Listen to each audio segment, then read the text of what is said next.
अभी एनटीए ने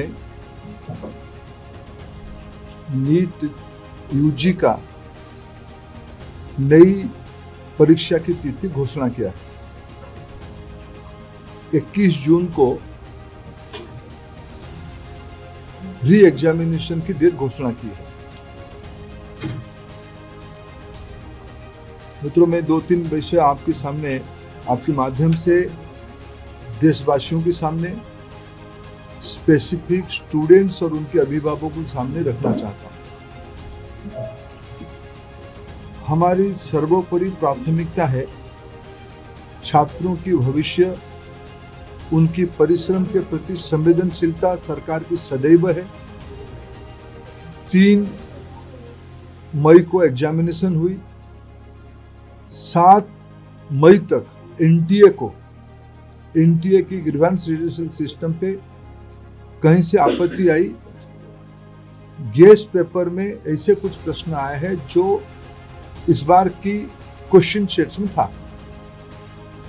तुरंत ही हम लोगों की वहां चर्चा हुई। एनटीए ने और सरकार ने, education department, higher education department ने तुरंत उसको प्रारंभिक थोड़ा इंक्वायरी किया, एजेंसियों को दे दिया, भारत सरकार की एजेंसियों को दे दिया। भारत सरकार एजेंसी संबंधित 2-3 राज्यों के साथ जुड़ा हुआ विषय था। प्रथम दृष्टया में राज्यों की एजेंसियों से संपर्क किया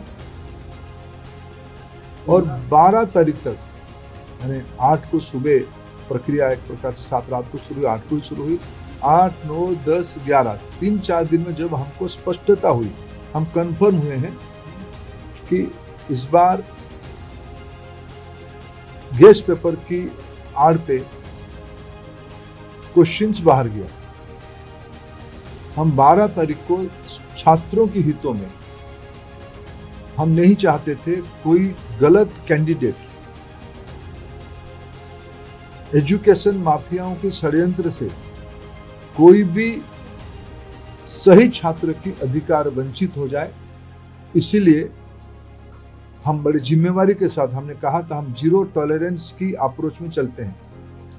हमने पिछले बार जो विसंगति आई उसमें जो हमने राधाकृष्णन कमेटी गठन हुई थी, पिछले 25 और 26 दोनों साल हमने राधाकृष्णन कमेटी को शब्दशः इम्प्लीमेंट किया।